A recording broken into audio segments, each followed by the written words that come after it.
Hey everybody, we just want to take you through some of the features of the new vintage programmable speedometers. This is our all-new Phoenix platform. It's the most advanced gauge standalone speedometer on the market. So I'll just take you through some of the main features.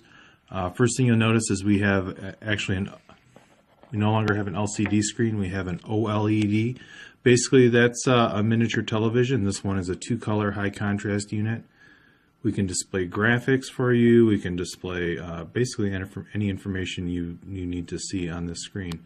But in our standard speedometers, I'll show you some of the new features that we've added.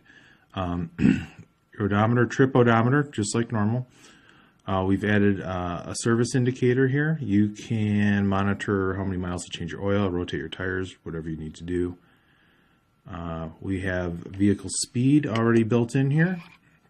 So we can measure miles per hour.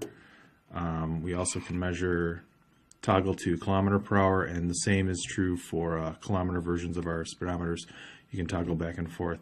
The range now, we can custom set the range to whatever you'd like. We can set it, now that we do all the code in-house, we can set it to whatever range you'd like. 10 miles an hour, 200 miles an hour, whatever you need.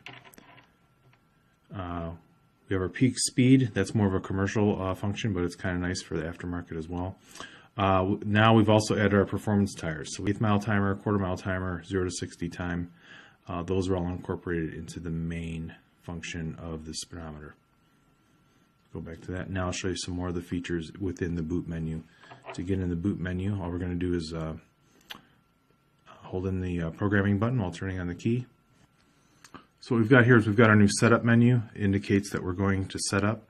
We used to call this boot menu, but we changed it to setup because it's actually setting up. So we're going to hold in the button while turning on the key to enter this menu. This will reset your service, and you can see it actually spells out the words. There's no more abbreviations on a LCD screen.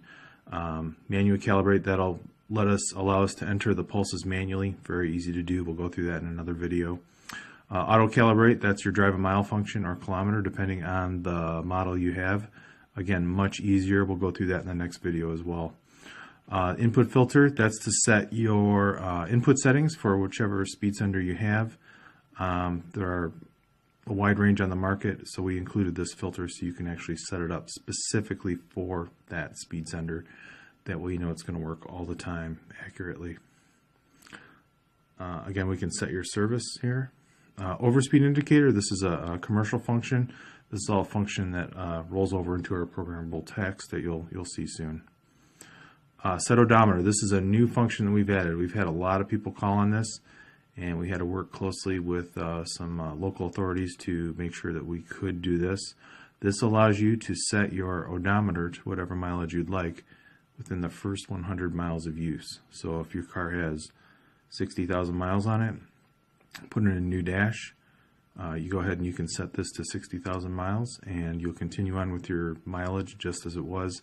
You don't have to check that little box on the title that says that the odometer reading is not correct. So that's something people have asked for, and it took a lot of work on our end to just make sure this was legal for us to do. For a long time it wasn't, so we finally got the okay there. And then this tells you the revision of the program that's in the speedometer. So that's helpful during any troubleshooting or things like that. And those are just some of the new features included in our new speedometer. I think everybody's going to really enjoy them. And stay tuned for some more videos on how to set these things up and operate them. Thanks.